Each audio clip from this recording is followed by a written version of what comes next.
Alright, folks, gather around and let me hit you with a story that'll make your jaws drop. It all started when my gal, Lisa, decided to throw a curveball into our otherwise smooth relationship. We were knee-deep in wedding plans, right? I mean, you couldn't find a happier couple even if you tried. So picture this. We're browsing through flower arrangements, tasting cakes like it's a dessert Olympics, and discussing color schemes for the umpteenth time. We were basically pros at wedding planning, and our big day was just around the corner. I was stoked. But then, out of the friggin' blue, Lisa pulls me aside, looking all serious and stuff. She says, "Hey honey, I've got an idea." And I'm thinking, sure, why not? Maybe she's got some fancy honeymoon destination in mind. But oh no, it was way crazier than that. She drops the bomb, right there in the middle of the bridal boutique. She suggests we take a temporary split. I swear my jaw hit the floor so hard it could have cracked tiles. Temporary split? Like, what the heck does that even mean? I'm standing there trying to process it all. And Lisa's explaining herself. She's like, "I think we should take some time apart, just to be sure we're meant for each other." Meant for each other? I thought we'd covered that territory already. We were more meant for each other than peanut butter and jelly, for crying out loud. But she had this look in her eyes, a mix of determination and doubt, and I knew she was serious. So, being the reasonable guy that I am, most of the time, I said, "Alright babe, if that's what you need, we can do it. I mean, what else could I say? You can't force someone to stay if they want some solo time, right?" So, there it was. Our wedding plans thrown into chaos. And I was about to embark on the most confusing journey of my life. Little did I know, this was just the tip of the iceberg, my friends. Buckle up, because it's going to be a wild ride. So there I was, trying to wrap my head around this bizarre idea of a temporary split that Lisa had dropped on me.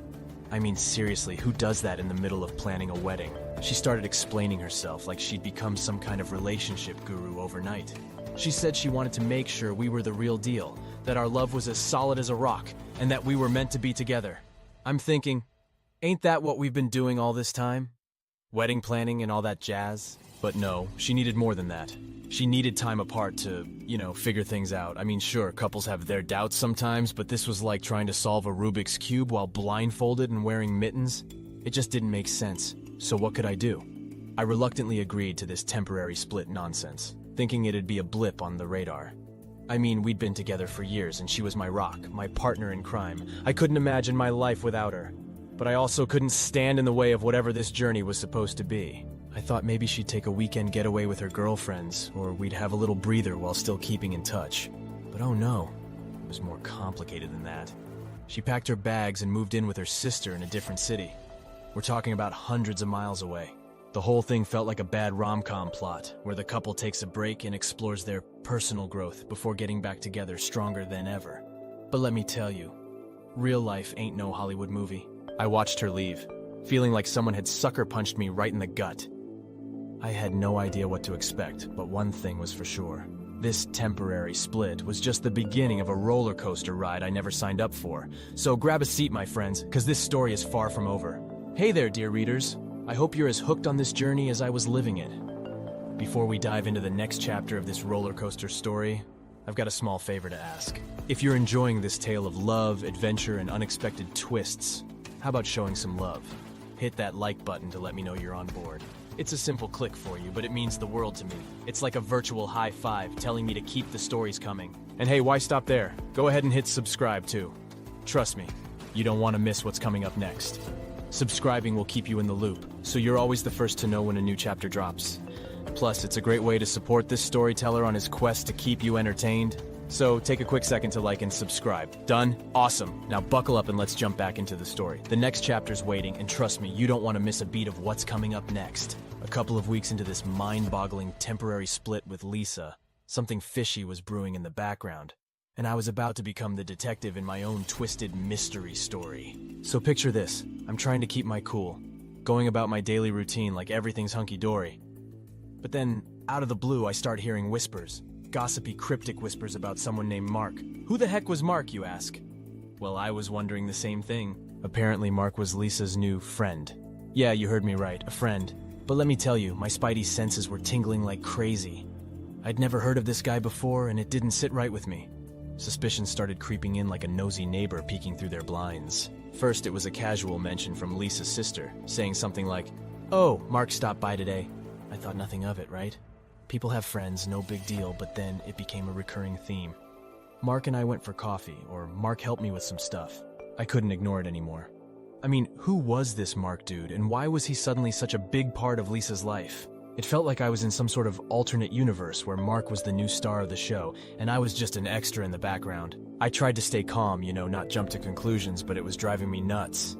I couldn't help but think, is this what our temporary split was really about?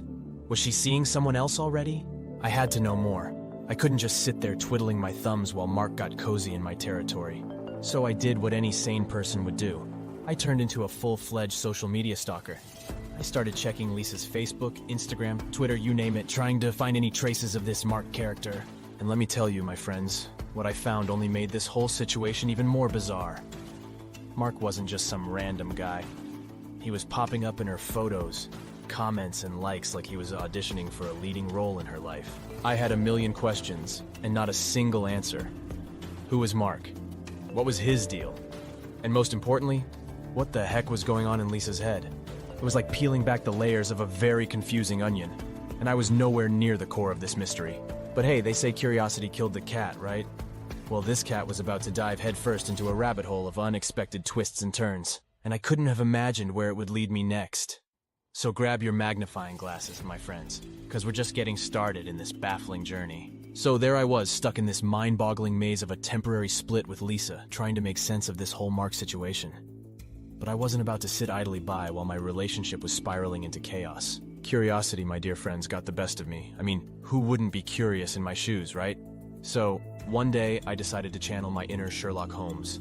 I grabbed my trusty laptop, opened up Google, and started typing in Mark Lisa friend. And boom, there it was, the rabbit hole I was looking for. Mark, it turns out, was a real looker. I mean, the dude was handsome enough to make a peacock jealous. And here's the kicker. He and Lisa had been spending more time together than I'd ever spent binge-watching Netflix. My heart sank like it was on a one-way trip to the ocean floor. I couldn't believe my eyes as I scrolled through their pictures together. There they were, smiling like they'd won the lottery, taking selfies like they were auditioning for a shampoo commercial. I couldn't help but feel a twinge of jealousy. After all, this was the girl I thought I was gonna marry, and now she was playing happy families with Mr. Tall, dark, and handsome. But I needed more info, right? I had to dig deeper, get to the bottom of this tangled mess. So I started checking out Mark's social media profiles. I'm talking Instagram, Facebook, Twitter, you name it. I became a certified Mark stalker. And let me tell you, the more I dug, the weirder it got. Turns out, Mark was into all these deep philosophical quotes and artsy stuff. He had this whole life is a journey vibe going on, and I couldn't help but roll my eyes. It was like he was auditioning for the lead role in a pretentious indie movie. But the real kicker was when I stumbled upon a post where Mark was talking about finding his muse or some crap like that. And guess who his muse was? You got it, my ex, Lisa. I couldn't believe my eyes. The dude had turned my girl into his artistic inspiration or some nonsense. So there I was, sitting in front of my laptop, feeling like I just walked into a parallel universe. My girl had become someone else's muse while I was busy playing detective. It was like something out of a bizarre soap opera. But I still had no idea what was really going on. Why had Lisa gone from planning our wedding to becoming this Mark guy's muse? And where did that leave me in this crazy love triangle? The only thing I knew for sure was that things were about to get a whole lot messier. And I was in way over my head. So, stay tuned, my friends, because this roller coaster ride was just getting started. So, after weeks of snooping around and turning into a full-blown detective, I decided it was time to face the music. I couldn't just sit around and watch my girl Lisa turn into some other dude's muse without a fight. I mustered up all the courage I had left, which wasn't much, to be honest. And I decided to confront Lisa about this Mark character. I figured it was high time we had a heart-to-heart about the whole mess. After all, we'd been through thick and thin together, and we owed each other that much. So there I am, sitting Lisa down, trying to keep my cool while my heart's racing faster than a NASCAR car. I'm like, Lisa, we need to talk.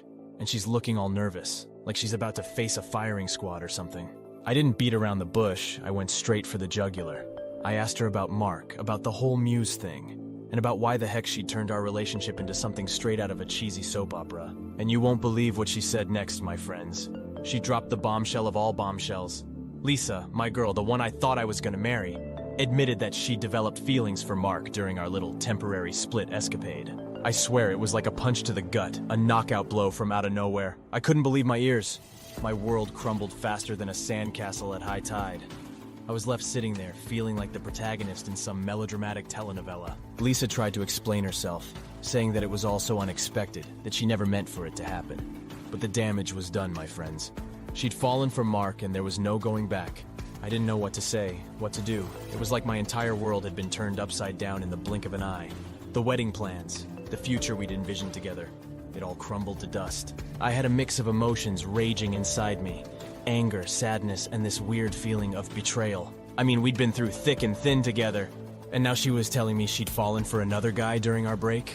As I sat there listening to Lisa's words, I couldn't help but wonder if I'd been living in some kind of fairy tale, where love conquers all and happily ever after is a guarantee. But real life, my friends, real life can be a real kick in the gut sometimes. And just like that, my story took an unexpected twist that I never saw coming. Lisa and I decided to call off the wedding. It was like our love story had turned into a Shakespearean tragedy, and I was left wondering what the heck had happened to the life I thought I was gonna have. But little did I know, this twist was just the beginning of a roller coaster ride that would take me to places I never imagined. So, grab your popcorn, folks, because we're just getting started on this wild journey. So, after that heart-wrenching chat with Lisa, where she confessed her feelings for Mark, we both decided it was time to hit the brakes on the wedding train. Yeah, you heard me right. We called it off. Now, I won't lie, it was like tearing a piece of my soul out and tossing it into the Grand Canyon, but deep down we both knew it was the right thing to do. Lisa needed to explore this new connection she had with Mark, and I needed to pick up the pieces of my broken heart and move on. It was tough, my friends, like trying to untangle a knot in a giant ball of yarn. We'd invested so much time, energy, and emotion into our relationship, and it felt like we were throwing it all away. But sometimes, life throws you curveballs, and you've got to adjust your swing. We had to deal with all the logistics of canceling the wedding. The venue, the invitations, the caterer. It was a logistical nightmare, let me tell you. But we powered through it like two soldiers trying to survive a battlefield of canceled plans and shattered dreams. The worst part was telling our friends and family. They'd been so excited about our wedding, and now we had to break the news that it wasn't happening. The pitying looks, the awkward condolences. It was like attending our own funeral. But we both knew it was the right decision. Lisa needed to see where things would go with Mark, and I needed to figure out who I was without her. It was like hitting the reset button on my life, and it was scary as hell. So there we were, two people who were once inseparable, going our separate ways. It was like the end of an era, the closing credits on a movie I never wanted to end. But life has a funny way of making you reevaluate things, and as painful as it was also a chance to start fresh. I won't lie, the days that followed were some of the loneliest of my life. I'd go to bed at night, and it felt like there was this massive hole in my heart, a void where Lisa used to be. But I knew I had to keep moving forward, one step at a time. And little did I know that this new reality, this fresh start, would lead me down a path I never expected. It was like I was entering a whole new chapter in my life, and I had no idea what twists and turns were waiting for me. So grab your tissues and brace yourselves, my friends, because this story is far from over. So life moved on, and I found myself spending more time with you guys, my trusty group of friends. You know, trying to drown my sorrows in beers, shooting the breeze, and pretending like everything was back to normal. We'd hit up our local joint like it was our second home. And let me tell you, that place had seen its fair share of my post-breakup therapy sessions. So there I was, nursing a cold one, and trying to forget about Lisa and the whole wedding disaster. But then, out of the blue, life decided to throw another curveball my way, I swear. It was like the universe had a twisted sense of humor. I was just minding my own business, sipping my brewski, when I bumped into this intriguing woman named Sarah. Now Sarah, my friends, was something else. She had this undeniable spark about her, the kind that draws you in like a moth to a flame. We started chatting, just casual conversation at first. You know, the usual small talk about the weather, sports, and whatnot. But there was something different about the way we connected. It was like we were both speaking a secret language that only we understood. Our banter flowed effortlessly, like we'd known each other for ages, even though it was the first time we'd met. As the night went on, we delved into deeper conversations. Dreams, aspirations, and the weird quirks that make us who we are. It was like we were peeling back the layers of our souls, revealing our innermost thoughts and fears. I couldn't help but feel this electric chemistry between us, like we were two magnets irresistibly drawn together. It had been so long since I'd felt that kind of connection, and it was both exhilarating and terrifying at the same time. I couldn't deny it, my friends. I was starting to develop feelings for Sarah, but it was also complicated. I mean, I'd just come out of a roller coaster of a relationship with Lisa, and now I was on the brink of something new and unexpected. So there I was, caught in this whirlwind of emotions, trying to navigate uncharted waters. It was like I was at a crossroads, and I had to decide whether to follow this intriguing path with Sarah, or play it safe and stick to what I knew. But one thing was for sure. That chance encounter with Sarah was about to send my life down a completely different trajectory. Little did I know that this spark, this connection, would lead to a series of events that would make even the wildest roller coaster seem tame. So get ready, my friends, because things are about to get even more interesting. So remember Sarah, that intriguing woman I met at our local joint? Well, turns out she had her own history with Mark. Yeah, the same Mark that Lisa had fallen for. But here's the kicker. It wasn't what you'd expect. So Sarah and I had been hitting it off, getting closer by the day. And then one evening, as we're sitting at our favorite spot, she drops this bombshell on me. She'd been friends with Mark for years, like way before he even popped up on Lisa's radar. I was like, wait, hold up, rewind, you mean to tell me you know Mark? And Sarah's nodding, like it's no big deal. She starts telling me about their history, how they'd been buddies for ages, and how she'd seen Mark in all his glory, both the good and the bad. But then she hits me with something that I never saw coming. She says, you know Mark's a bit of a player, right? My eyes must have looked like saucers at that point. I mean, I'd had my suspicions about the guy, but to hear it from someone who'd known him for years, that was a whole new level of shock. Sarah spills the beans about Mark's reputation. Turns out he had a long list of conquests, and Lisa was just another name on that list. I couldn't believe it. My girl, the one I thought was head over heels in love with Mark, was just another player in his little game. It was like the pieces of the puzzle were finally falling into place. But the picture they painted was not what I expected. Here I was, thinking Mark was some kind of Casanova. And it turns out he was just a smooth-talking heartbreaker. Sarah and I spent hours talking about Mark, dissecting his MO, and sharing stories about his not-so-great track record with women. It was like peeling back the layers of an onion and discovering the rotten core inside. I couldn't help but feel a mix of emotions. Relief that I wasn't the only one who'd fallen for his charm, anger at Mark for playing with people's hearts, and disbelief that Lisa had gotten tangled up in all of this. But the biggest surprise of all? Sarah and I grew even closer through this revelation. It was like we were bonding over our shared experience with Mark, and our connection deepened even more. So there you have it, my friends, a surprising twist in the tale. Mark wasn't the Prince Charming I'd imagined, and Lisa's whirlwind romance with him was starting to look like a bad decision. But where did this leave me and Sarah? Well, that's a story for the next chapter, so stay tuned, because things are about to get even more complicated. Things took a dark turn, let me tell you. Lisa, being the smart cookie she was, started putting two and two together. She began digging into Mark's shady past and unraveling the web of deceit he'd spun around her. And guess what? She found evidence of his other relationships, if you can even call them that. Lisa was devastated, heartbroken, and honestly pretty darn angry. I mean, who wouldn't be? She confronted Mark about his deceit, and let's just say, it didn't end well for him. Lisa kicked him to the curb faster than you can say player. The dude got what he deserved, but it was still a mess of epic proportions. Now here's where things get even crazier. Lisa, realizing her mistake, tried to reach out to me. She wanted to talk, to apologize, to see if there was any chance of salvaging what we had. But guess what, my friends? By that time, I'd already moved on with Sarah. Yep, I'd taken a leap of faith with Sarah, started a new chapter in my life, and things were going surprisingly well. But when Lisa reached out, it was like a tornado of emotions and drama came crashing down on me. I didn't know what to do, who to choose, where to turn.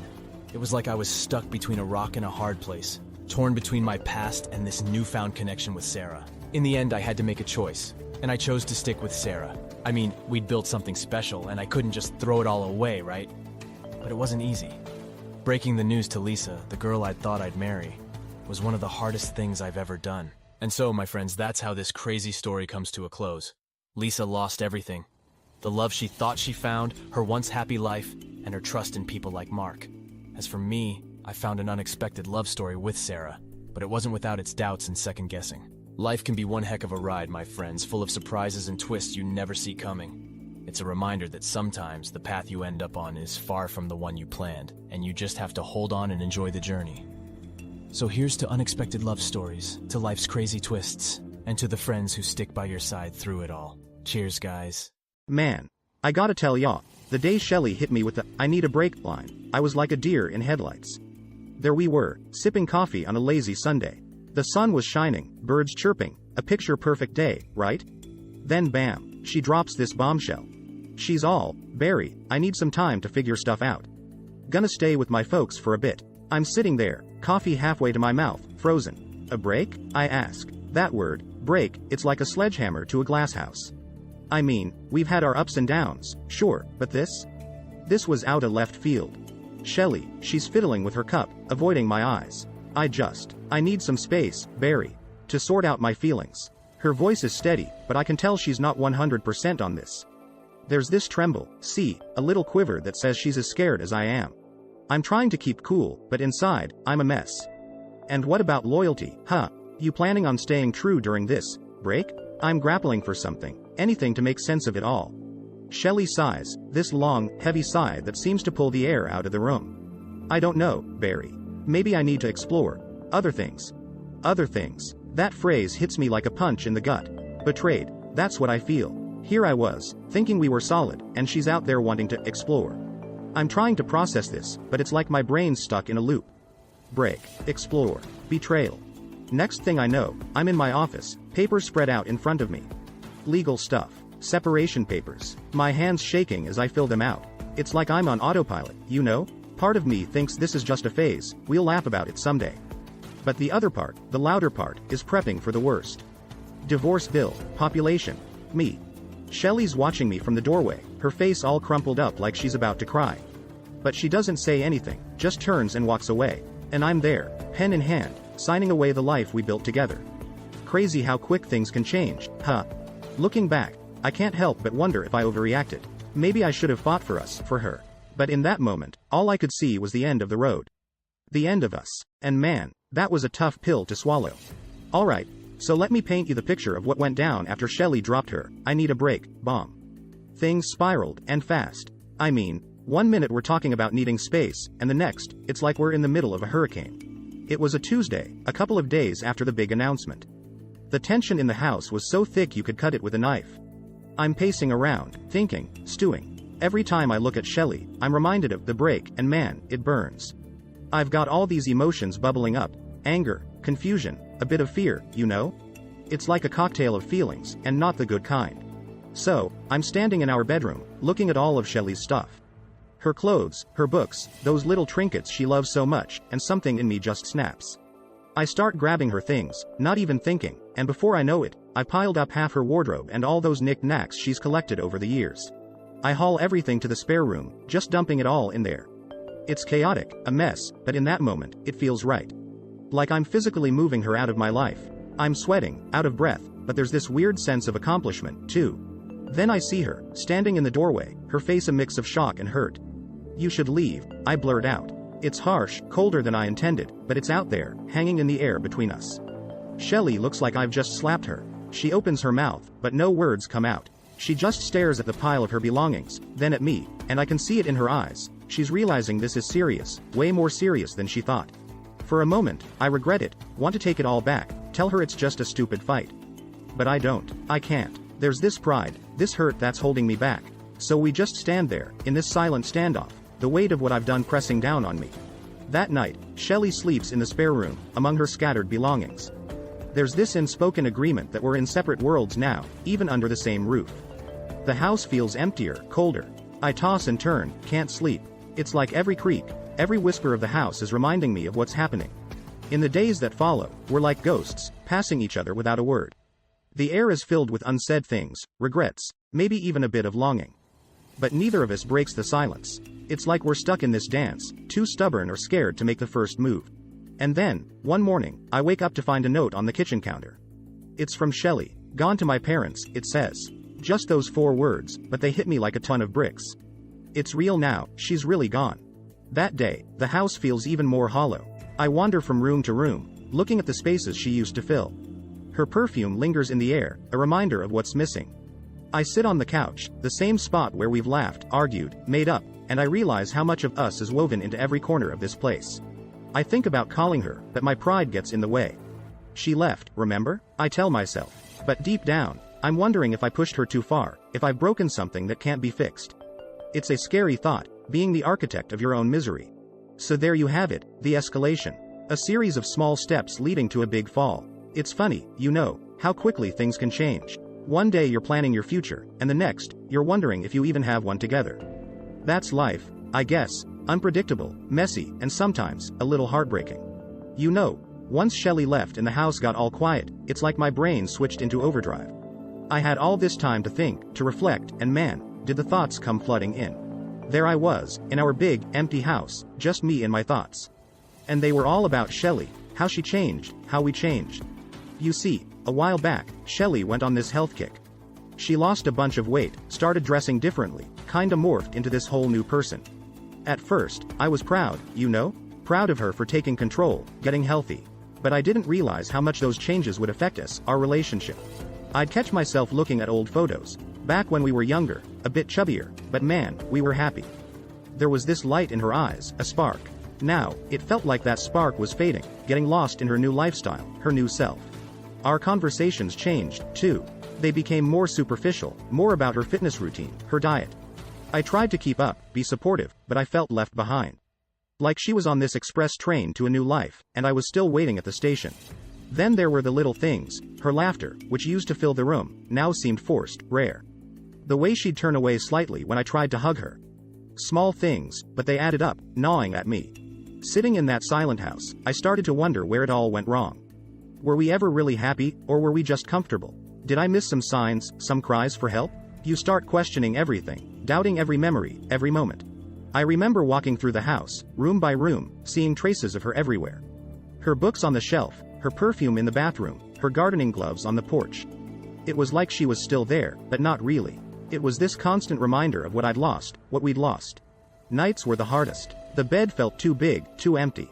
I'd lie awake, staring at the ceiling, replaying our last conversations, trying to figure out where things took a turn. It's funny how solitude can mess with your mind, make you see things in a different light. Then there were moments of anger, of bitterness. Why did she leave? Why wasn't I enough? But those moments would fade, replaced by this dull ache, this sense of loss. It's like I was mourning, not just for our relationship, but for the woman I fell in love with, who now seemed like a stranger to me. I started doing things to keep busy, to fill the silence. I'd work late, hit the gym, anything to avoid coming home to an empty house. But no matter how busy I got, there was always that moment when I'd walk through the door, and the reality would hit me all over again. It's weird, you know, how you can be surrounded by people, by noise, by life, and still feel so utterly alone. That's what those days were like. A constant battle between wanting to remember and wanting to forget, between holding on and letting go. In those quiet moments, I realized how much I depended on Shelley, not just for love or companionship, but for my identity. Without her, I was like a ship without a rudder, drifting aimlessly. It was a wake-up call, a harsh reminder that I needed to find myself again, find my own happiness. So that's Chapter 3, Reflections in Solitude. A time of introspection, of confronting some hard truths, and of slowly, painfully, starting to piece together a life without Shelley. It's a journey, man, and let me tell you, it's not an easy one. Before we dive into the next chapter of this rollercoaster story, I've got a small favor to ask. If you're enjoying this tale of love, adventure, and unexpected twists, how about showing some love? Hit that like button to let me know you're on board. It's a simple click for you, but it means the world to me. It's like a virtual high five, telling me to keep the stories coming. And hey, why stop there? Go ahead and hit subscribe too. Trust me, you don't want to miss what's coming up next. So, take a quick second to like and subscribe. Done? Awesome. So, Shelley's over at her folks, right? And she's trying to get used to this whole, newly single, free as a bird, vibe. But let me tell y'all, it ain't all sunshine and rainbows for her. There she is, in her old room, surrounded by memories of her teenage years, and it's like she's gone back in time. But not in a good way. It's more like she's stuck in this weird limbo, halfway between the past and the present. And those doubts, man, they start creeping in, gnawing at her. She's got all this time to think, too much time, really. And her mind, it keeps circling back to Malia and Sasha, our kids. She's missing their school plays, their little squabbles, the way Sasha's nose crinkles when she laughs, or Malia's endless questions about everything under the sun. It hits her hard, the reality of what she's left behind. And it's not just the kids. It's the life we built together, the routines, the inside jokes, the lazy Sundays in bed. She's out there trying to figure herself out, but she's starting to wonder if she left a part of herself back with us. Then there's the whole thing with her parents. They're trying to be supportive, sure, but there's this unspoken tension. Like, they're wondering why she's thrown a perfectly good marriage into the wind. And Shelley, she feels it, feels their confusion, their disappointment. So, she's sitting there at the dinner table, pushing food around her plate, and it's like she's a stranger in her own life. She's questioning everything, her decisions, her desires, her future. It's a mess of what ifs and should-haves. Nights are the worst for her. She's lying in her childhood bed, staring at the ceiling, and the silence is deafening. She's used to the sound of my snoring, the soft breathing of the kids down the hall. Now, all she's got is the ticking of the old clock on the wall, each tick a reminder of the time she's losing, the moment slipping away. She starts doing these long walks, just wandering around her old neighborhood, trying to clear her head. But everywhere she looks, there are reminders of the past, of simpler times. It's like she's haunted by the ghost of her former self, the girl who had all these dreams and aspirations, before life got complicated. And in those quiet moments, when she's all alone with her thoughts, the regret really starts to sink in. What have I done? She asks herself. She's made this big, bold move, sure, but at what cost? She's got freedom, yeah, but it's a lonely kind of freedom, the kind that feels more like isolation than liberation. So that's chapter 4, Doubts and Regrets. It's all about Shelley grappling with the consequences of her decision, realizing that maybe, just maybe, the grass ain't always greener on the other side. It's a tough pill to swallow, realizing you might have made a mistake, especially when there's no easy way to fix it. But that's life, right? A series of choices, some good, some not so good, and learning to live with them.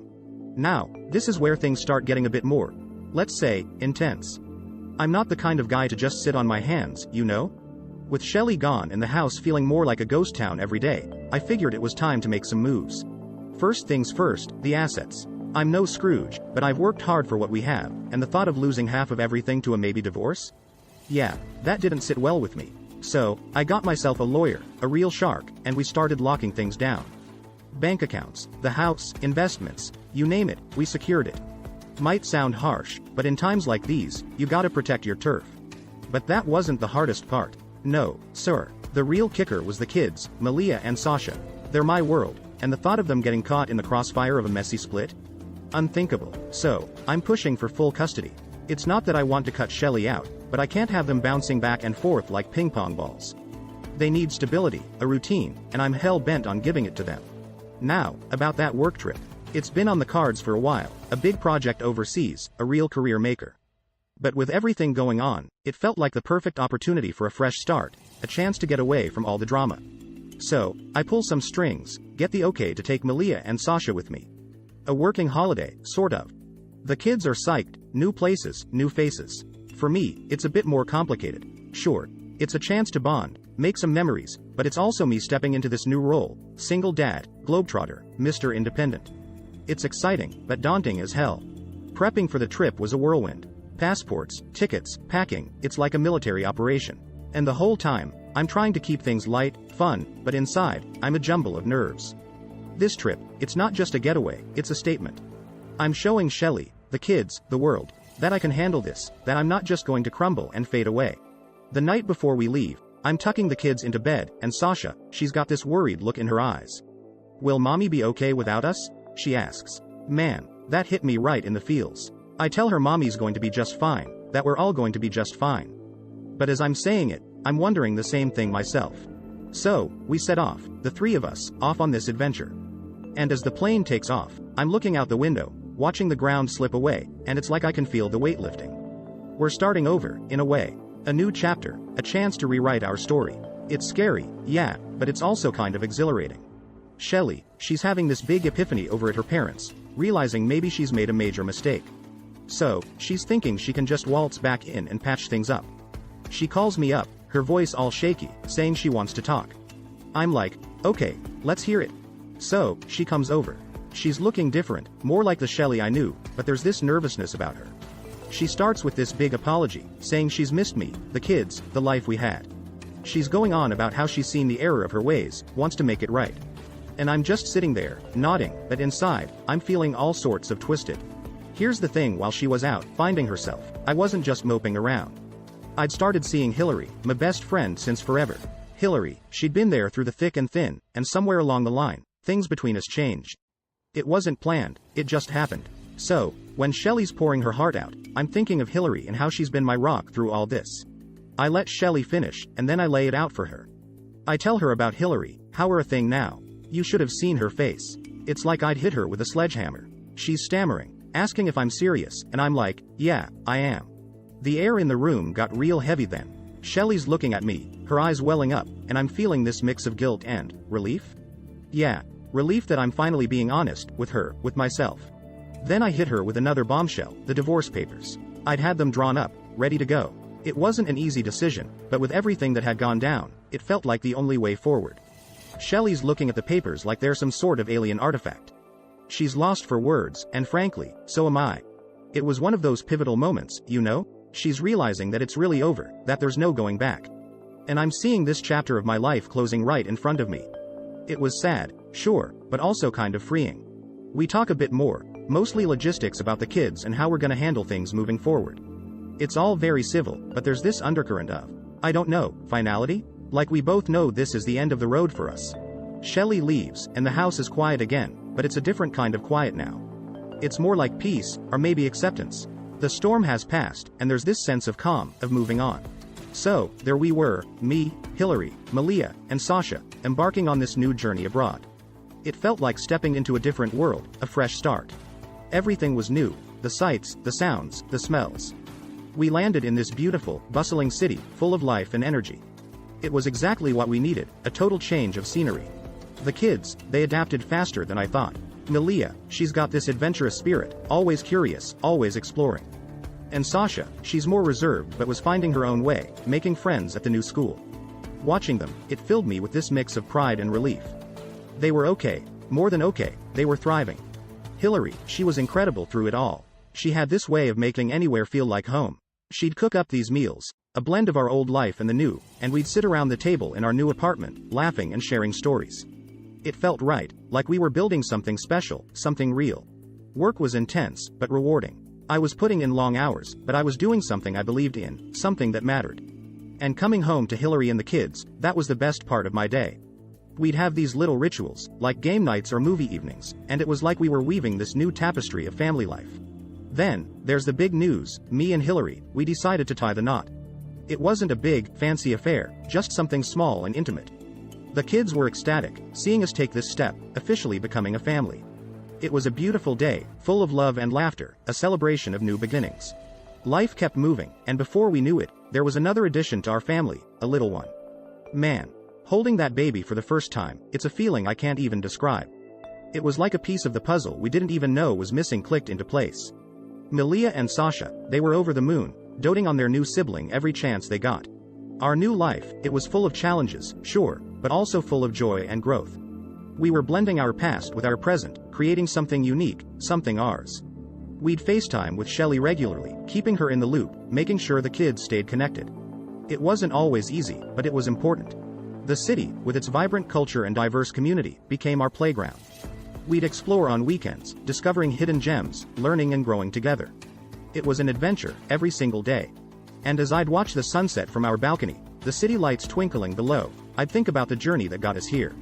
It was wild, unpredictable, sometimes painful, but it led us to this place, this moment. And I was grateful, for all of it, the good, the bad, the in-between. So, there's Shelley, back in her hometown, living a life she thought she wanted. But it's not all it's cracked up to be. She's got a lot of time on her hands, and you know what they say about idle minds. Hers is a whirlwind of thoughts, regrets, and what-ifs. She's watching from afar, seeing snippets of our new life on social media, the updates, the photos. And each one is like a little jab, a reminder of what she's missing out on. She sees pictures of Malia's birthday party, Sasha's soccer games, and it hits her hard. She's missing milestones, everyday moments, and it's eating her up inside. She tries to keep busy, throws herself into work, hobbies, anything to fill the void. But the silence of her apartment is deafening. It's in these quiet moments that the weight of her choices really sinks in. Her friends, they try to be supportive, tell her she did the right thing, following her heart and all that. But deep down, she's not so sure. She starts to realize that in chasing after something different, something she thought she wanted, she lost everything that truly mattered, her family, her home, the love and life she'd built with us. She's got this box of memories, photos, little keepsakes from our life together. Sometimes, she'll pull it out, sift through it. It's a bittersweet ritual, a walk down memory lane, but each step is laced with regret. And then there are the nights, the hardest part. She's lying in bed, the room dark, and her mind won't shut off. She replays everything, the good times, the bad, the mundane. She thinks about the holidays we spent together, the quiet mornings, the lazy Sundays. It's like a movie playing on loop, and she's both the star and the audience. She wonders about the kids, how they're doing, really doing. Sure, she talks to them, video calls, but it's not the same. She's missing the little things. The way Malia scrunches her nose when she's thinking hard, Sasha's infectious giggle. It's those everyday moments that she craves, the ones you don't realize are important until they're gone. She starts to understand that happiness isn't always about chasing the new or the exciting. Sometimes, it's about appreciating what you have, cherishing the mundane, finding joy in the familiar. It's a hard lesson, learned too late. She's left with her thoughts, her regrets, and the painful understanding that some choices can't be undone. There's no reset button in life, no going back to fix the mistakes. Man, you wouldn't believe the curveball life threw at me. So, there we were, a month into being parents. Sleepless nights, endless diapers, and that baby smell, you know, a mix of milk and, well, more bodily stuff. Life was a blur, but hey, I was a dad, and that was pretty cool. Then one evening, out of the blue, my wife, Jenna, she drops this bomb on me. We're doing the usual, sipping lukewarm coffee, half watching some show while the baby's finally snoozing. And she says, I think we should have an open marriage. I almost spit my coffee. Come again? I ask, thinking I misheard over the baby monitor's static. Nope, heard her right. Jenna, looking serious as a judge, repeats it. She wants an open marriage. Says she's been feeling different, needs more than what we've got.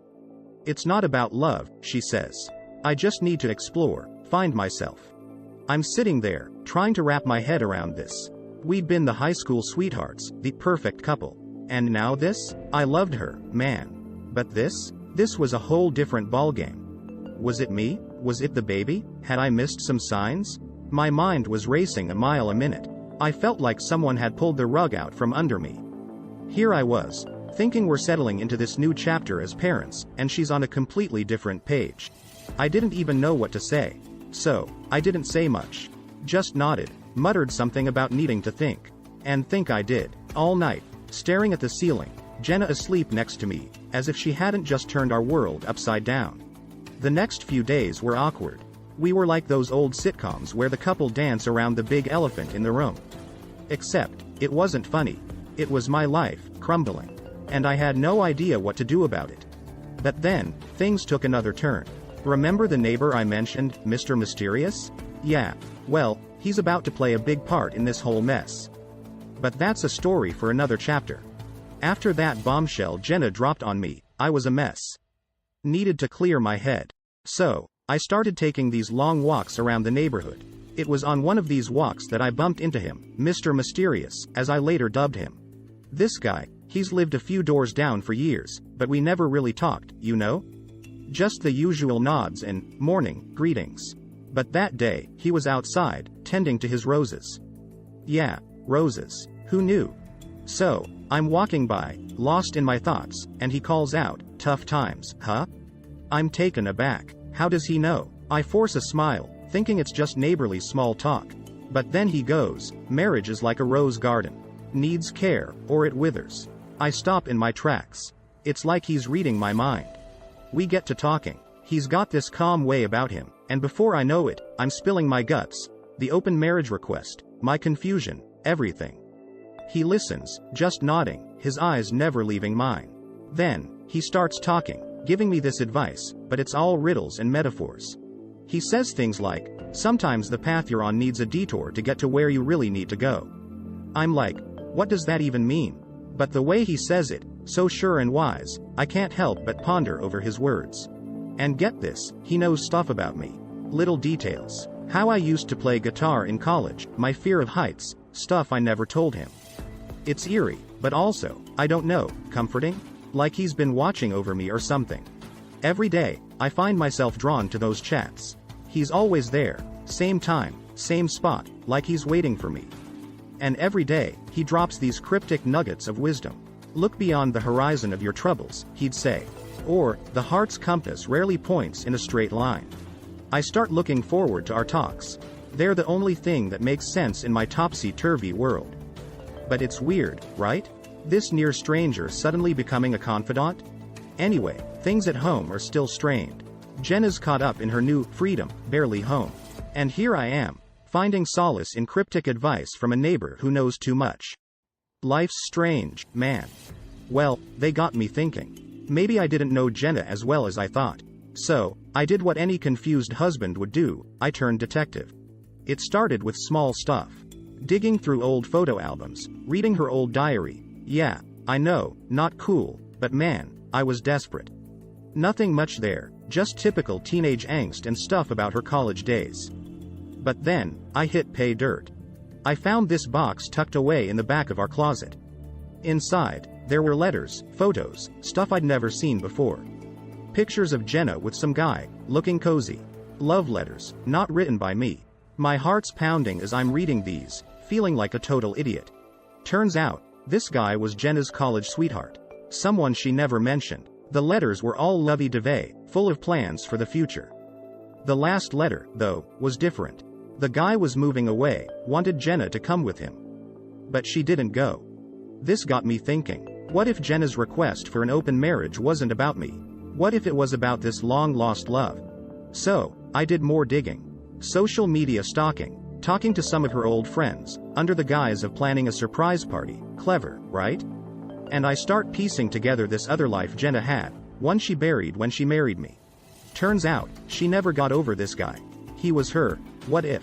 And then, the kicker, he moved back to town recently. Bingo. It was like a puzzle coming together, but each piece was a punch in the gut. My wife, the woman I thought I knew, was practically a stranger. I confronted her with what I found. She broke down, admitted everything. Said she loved me but always wondered, what if? She thought an open marriage might let her explore these old feelings without losing me and our daughter. Man, talk about a gut-wrenching revelation. I was angry, hurt, lost. But at the same time, it was like a weight lifted. I finally understood. It wasn't about me or us, it was about her unresolved past. So, there I was, my marriage in shambles, my wife longing for another man. And through all this, Mr. Mysterious is still there, offering his cryptic advice. Sometimes the hardest paths lead to the brightest destinations, he'd say.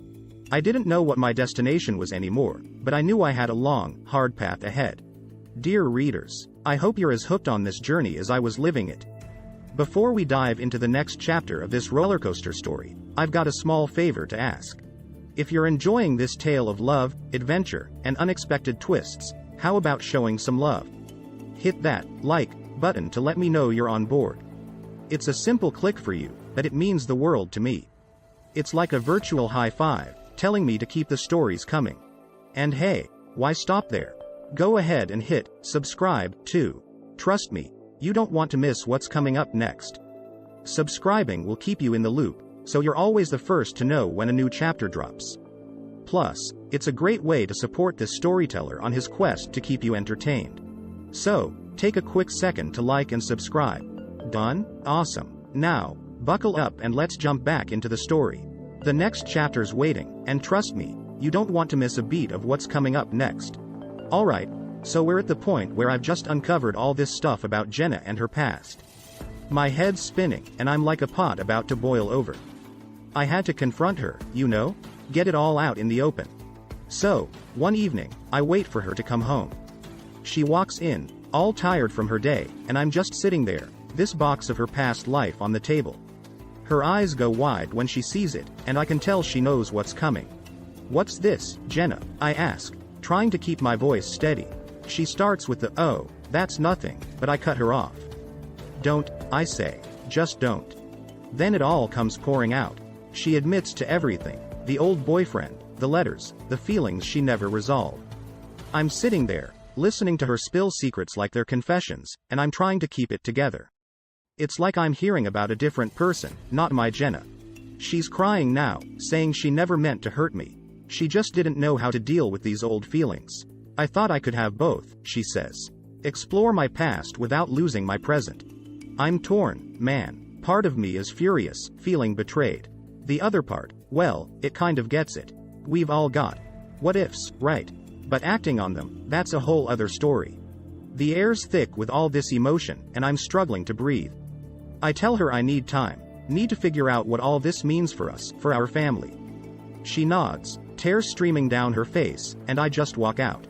I spend the night wandering the streets, lost in my thoughts. I end up at Mr. Mysterious's place, the only light on in the neighborhood. He's there, as if he's been waiting for me. I tell him everything, and he listens, that same calm look on his face. Sometimes the heart needs to break to let the light in, he says. I'm not in the mood for riddles, but his words, they kind of make sense. I head back home as the sun's coming up, feeling exhausted but clearer. Jenna's there, asleep on the sofa, waiting for me. I don't wake her, I just watch her for a while, thinking about all we've been through.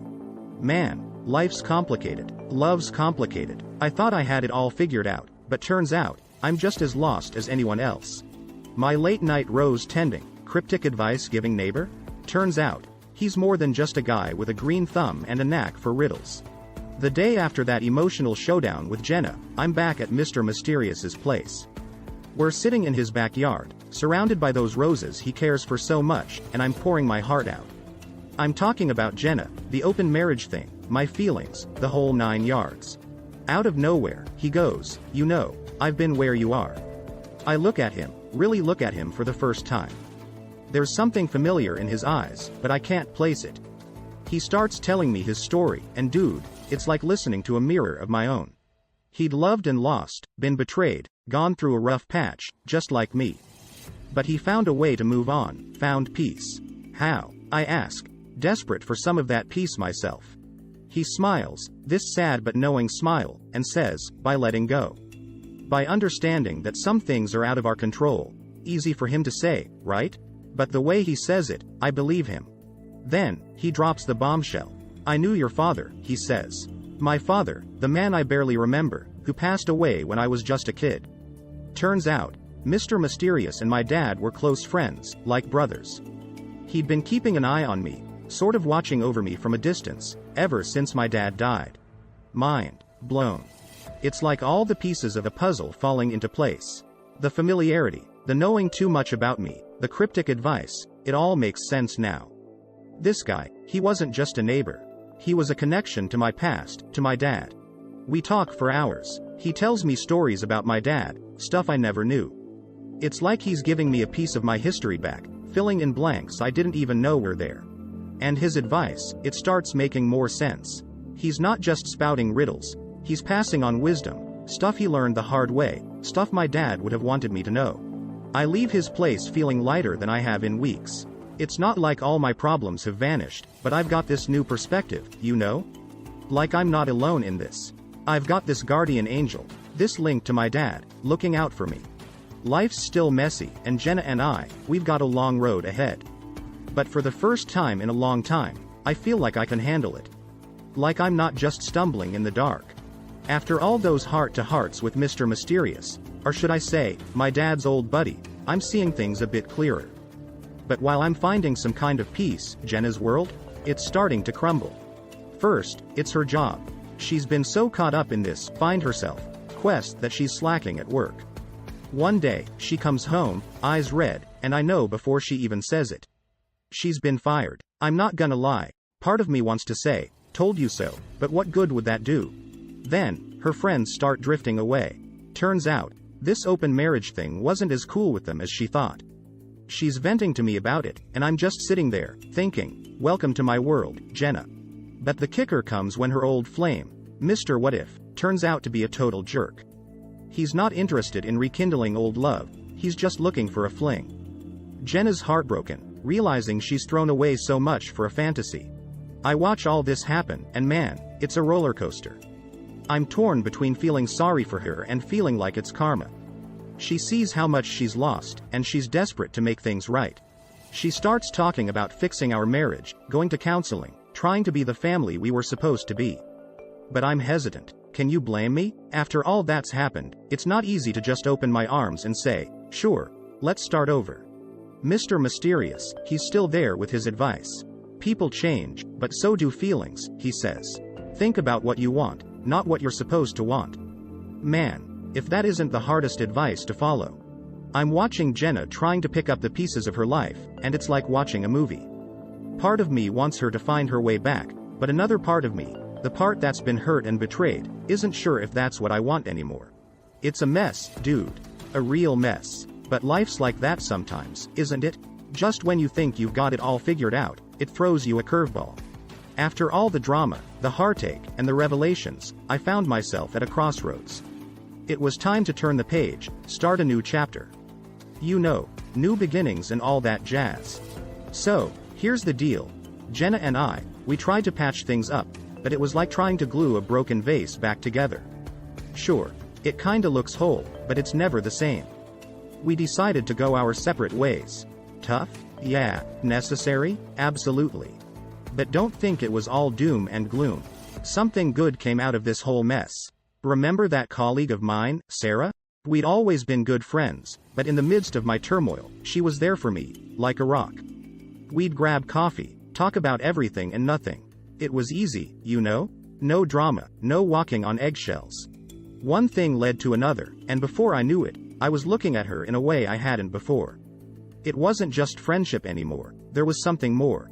She felt it too. We took it slow at first, testing the waters, making sure it wasn't just a rebound thing. But dude, it was like finding a piece of myself I didn't know was missing. With Sarah, I could be me, without any pretenses or masks. We laughed, shared stories, and, yeah, fell for each other, hard. It was nothing like what I had with Jenna.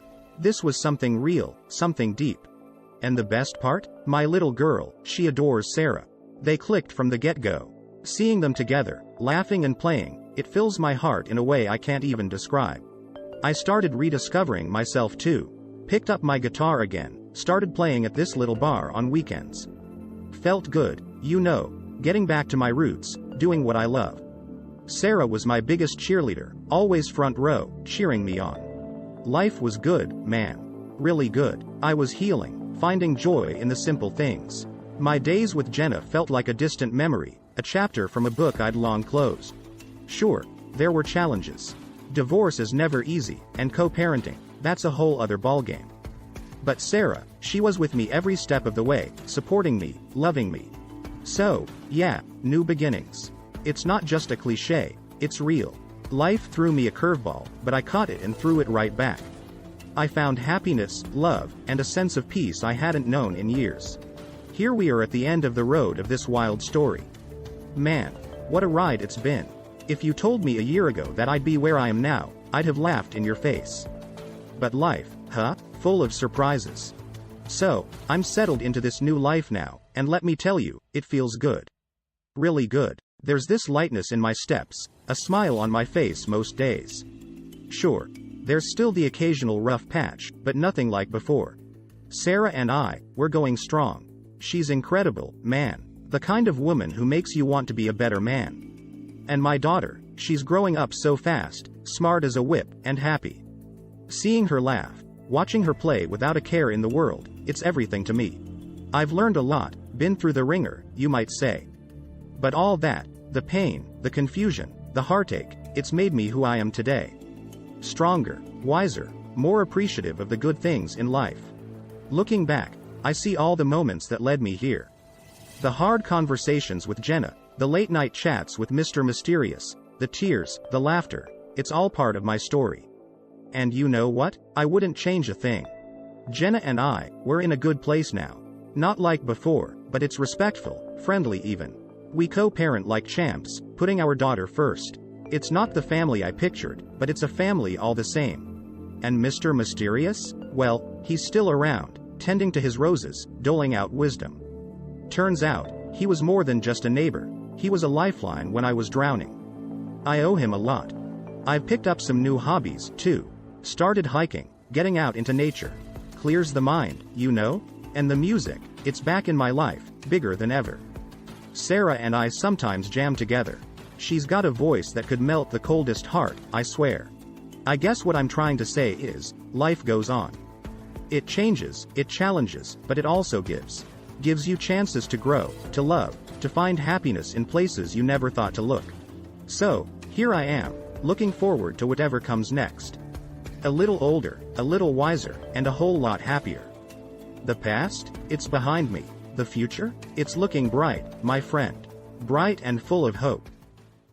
Alright, so here's the deal. I found myself tangled up in this wild affair for about 6 months. Crazy, right? It wasn't something I planned or anything. It's like one of those things that just sort of happen before you even realize it. He was something else. My lover. This guy with a grin that could honestly light up the darkest corners of any room. And those eyes, oh man, you could get lost in them. We'd meet up in the sneakiest of ways. I'm talking secret rendezvous in places you wouldn't even think of. There was this little cafe on the outskirts of town, tucked away from prying eyes. That was our spot. We'd sit in the back corner, sipping on coffee that was too strong, whispering and laughing like a couple of teenagers. Sometimes it was a late-night drive to nowhere, just us, the stars, and the open road. It felt like we were in our little world. But let me tell you, every single time, there was this thrill. A mix of excitement and fear, you know? Like, on one hand, there's this electric buzz in the air, this feeling that you're doing something so wildly out of character. But on the other hand, there's this constant, nagging worry. We were always looking over our shoulders, jumping at the slightest sound. The fear of getting caught was real. It was a rush, but it was also draining. Deep down, I always knew it was a ticking time bomb. This kind of thing, it never lasts. I mean, how could it? Sneaking around, lying, it takes its toll. But I was caught up in the moment, too far gone to really think about the endgame. There were moments, brief flashes of guilt when I thought about my husband. Yeah, I had a husband. A good man, steady and reliable.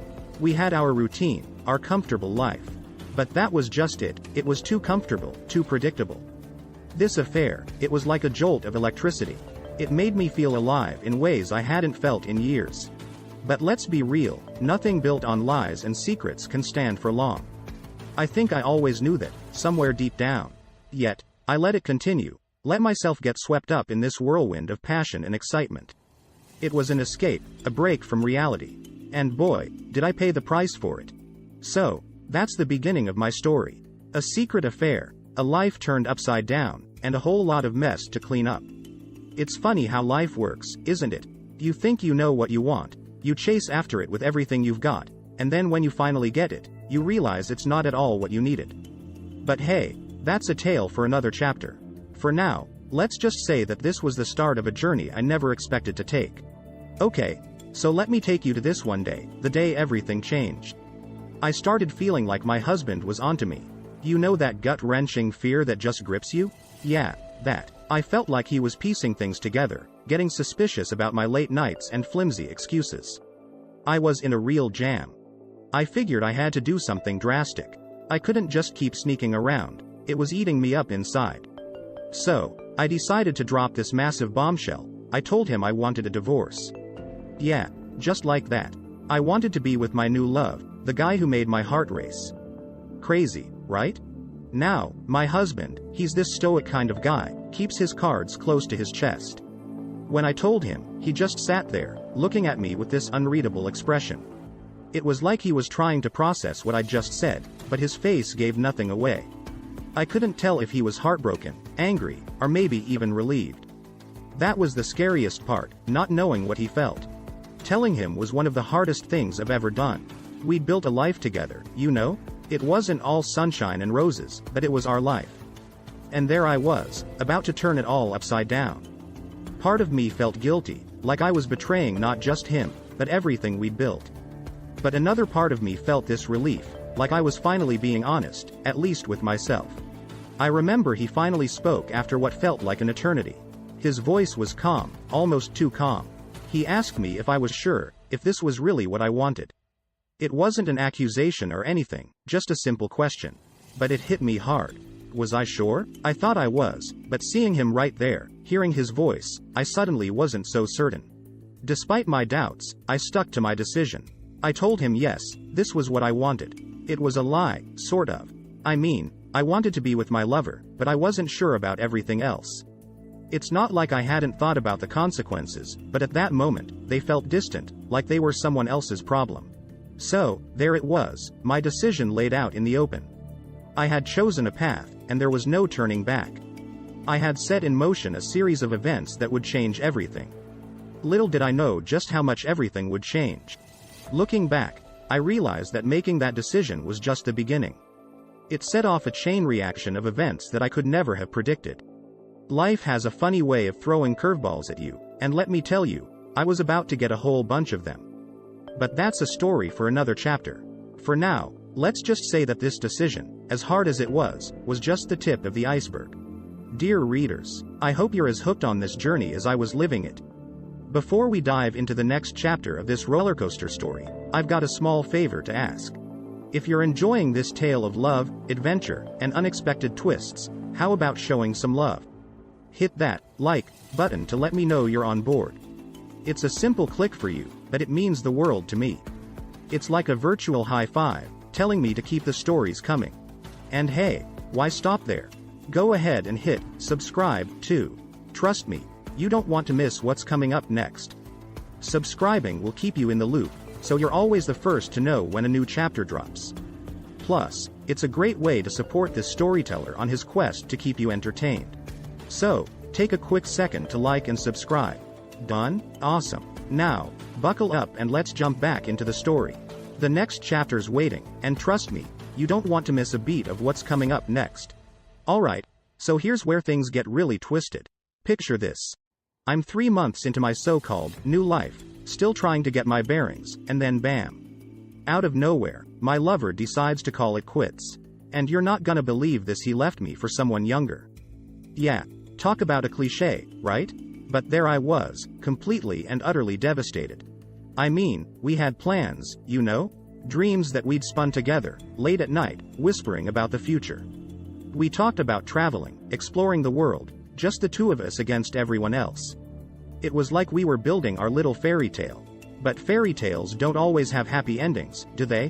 When he told me, I felt like I'd been punched in the gut. It was so sudden, so unexpected. I kept asking myself, how could this happen? How could he just walk away like that? But deep down, I knew the answer. These kinds of relationships, built on secrets and stolen moments, they aren't meant to last. It hit me hard, the gravity of what I'd lost. Not just him, but my entire life as I knew it. I'd left my husband, turned my back on the life we'd built, all for this illusion of love. And for what? To end up alone, feeling more lost than ever. The days following the breakup were rough. I was a mess, trying to piece together my shattered dreams. I'd look at myself in the mirror and hardly recognize the woman staring back. I had given up everything for a man who just tossed me aside like yesterday's news. The irony wasn't lost on me. You know, I kept thinking about my husband during those days. Wondering what he was doing, how he was coping with everything. There was this part of me, this tiny, whispering voice, that wondered if I had made a huge mistake. But pride's a tricky thing. It kept me from picking up the phone, from reaching out and trying to fix what I had broken. So there I was, stuck in this limbo of my own making. I had chased after something I thought I wanted, only to find out it was just a mirage. And now, I was paying the price. This chapter of my life, it taught me some hard lessons. About love, about life, and about the consequences of our choices. I thought I knew what I was doing, but life has a way of showing you just how little you know. And that's just the tip of the iceberg. The story gets even crazier from here. But hey, that's for the next chapter. For now, let's just say that this unexpected twist was just the beginning of a long, winding road of self-discovery and, well, a whole lot of regret. Okay, so here's where things really start to spiral. I'm 3 months into what I thought would be my happily ever after, but life has other plans. My lover's gone, and I'm left picking up the pieces of my so-called new life. It's like waking up from a dream and realizing it was all a fantasy. Now, picture me, a total mess, realizing the magnitude of the blunder I'd made. I mean, it hit me like a ton of bricks. I lost everything chasing a mirage. So, in a desperate move, I decide to do the only thing that makes sense to me at the time. I try to go back to my husband. Yeah, talk about a reality check. I went to him, practically on my knees. I'm talking full-on pleading, apologizing for everything. I told him it was all a huge mistake, that I never should have left. I was ready to do anything to make things right again. But it was like talking to a wall. You could almost hear the echo of my words bouncing off him. He had changed, and who could blame him? He was no longer the man I left. He was someone who had moved on from the storm I had caused. And the look in his eyes, man, it was like he couldn't even recognize me anymore. There was this distance, this coldness that wasn't there before. It was heart-wrenching, you know? To see the pain and the indifference in his eyes. It made me realize just how much I had hurt him, how selfish my actions had been. All those years we spent together, and I just threw it away for a fling that went up in smoke. So, there I was, trying to salvage what was left of my marriage, but it was too late. The bridge was burned, and there was no going back. He made it clear that he couldn't trust me again, that too much had happened for us to start over. And the worst part? I knew he was right. This chapter of my life was like a wake-up call. It made me realize that sometimes, when you make a choice, you have to live with the consequences, no matter how much you wish you could turn back time. It's one thing to make a mistake, it's another to face up to it. I learned the hard way that some things, once broken, can't be put back together. No amount of regret or realization can undo certain choices. It was a lesson in humility, in understanding the impact of my actions on others. And that's not even the end of it. The story takes more twists and turns from here. But as for this chapter, let's just say it was a period of hard truths and even harder lessons. I had to come to terms with the fact that I had lost my husband, not just physically, but emotionally and spiritually. And that was a pill too bitter to swallow. Where I'm grappling with this harsh, in-your-face kind of truth. I was alone, and not just in the, I need some me time, way. I mean truly, utterly alone. It was just me and a truckload of memories from a life that I, in all my wisdom, had decided to blow up. Talk about a reality check. My husband, the guy the first had shared years of my life with, had turned the page. He started a new chapter, one where I was just a footnote, a thing of the past. It was like watching a movie of your life where you're no longer the main character. And let me tell you, that's a tough pill to swallow. I spent days, weeks, heck, even months, trying to make sense of it all. I was living in this haze, going through the motions, but not really living. My house felt like a museum of what once was. Everywhere I looked, there were reminders of the life we had built together, now just echoes in empty rooms. It's strange, you know, when you're left alone with your thoughts. You start to really dive into the choices you've made. And boy, did I dive deep. I replayed every argument, every sweet moment, every crossroad where I could have chosen differently. But the thing about the past is, it's like a different country, you can't go back. I tried to reach out to friends, but it was awkward. They had all chosen sides, and guess what? Most of them weren't on team me. I don't blame them, really. From the outside looking in, I was the villain of my own story. I had walked away from a good man, a stable life, for what? A fling that fizzled out faster than a cheap firework. Night after night, I'd sit by the window, looking out at the world moving on without me. People going about their lives, laughing, loving. And there I was, stuck in this self-made purgatory. It's in moments like these that you really start to question who you are, what you want, and what really matters in life. The harsh truth that I had to face was that I had done this to myself. I had chosen this path, and now I had to walk it, no matter how thorny it was. My husband, the man I thought I'd grow old with, was now a stranger, living his life without a backward glance. This chapter of my life, it was all about coming to terms with the consequences of my actions. It was a time of reflection, of understanding the ripple effect of the choices we make. I had to learn to live with myself, with the knowledge of what I had done, and somehow find a way to move forward. And trust me, moving forward wasn't easy. It was a journey full of bumps and bruises, of learning and unlearning. This is where I hit rock bottom, where the harsh lessons really start to sink in. By this point, I'd lost it all, my husband, my lover, even my sense of who I was. I was back to square one, but with a whole new set of baggage, a heart heavy with regrets and a mind swirling with what-ifs. You know, they say hindsight is 20/20, and boy, were they right. Looking back, I could see all the missteps, all the wrong turns I took. It's like this montage of mistakes, playing over and over in my head. I lost the love of a good man, a man who had stood by me through thick and thin, for a fleeting romance that burned out faster than a shooting star. And here's the kicker, I didn't just lose them, I lost myself in the process. I used to know who I was, what I stood for. But after everything that went down, I couldn't even recognize the woman staring back at me in the mirror. I was a stranger to myself, and that, my friend, is a scary feeling. It's funny, in a not-so-funny way, how life can turn on a dime. One minute you think you have it all figured out, and the next, you're scrambling to pick up the pieces of a life you shattered with your own two hands. The world keeps spinning, but you're stuck, trapped in a past that you can't change and a future that looks nothing like what you had planned. The thing about hitting rock bottom, though, is that it gives you a different perspective. You start to see what really matters, what's truly important. It's not the whirlwind romances or the adrenaline rush of sneaking around. It's the quiet moments, the steady love, the things I took for granted and lost along the way. In those long, lonely nights, I'd find myself replaying everything, wondering how I could have been so blind, so reckless. I was racked with guilt, drowning in a sea of remorse. I kept thinking about all the what ifs. What if I had stayed? What if I had been honest with myself and my husband from the start? But life doesn't have a rewind button. You can't go back and erase your mistakes, no matter how much you wish you could. So, there I was, at a bitter end of my own making. It was a tough pill to swallow, accepting that I had no one to blame but myself. I had to learn to live with my choices, to find a way to make peace with the chaos I had created. And trust me, that journey to peace, to finding myself again, it was a long and winding road. But that's a story for another day. For now, let's just say that Chapter 6 was about coming to terms with the consequences of my actions, about learning the hard way that some choices can't be undone, and some bridges, once burned, can't be rebuilt. It was the end of one chapter and the reluctant beginning of another, a chapter where I had to learn to forgive myself and start over, one painful step at a time.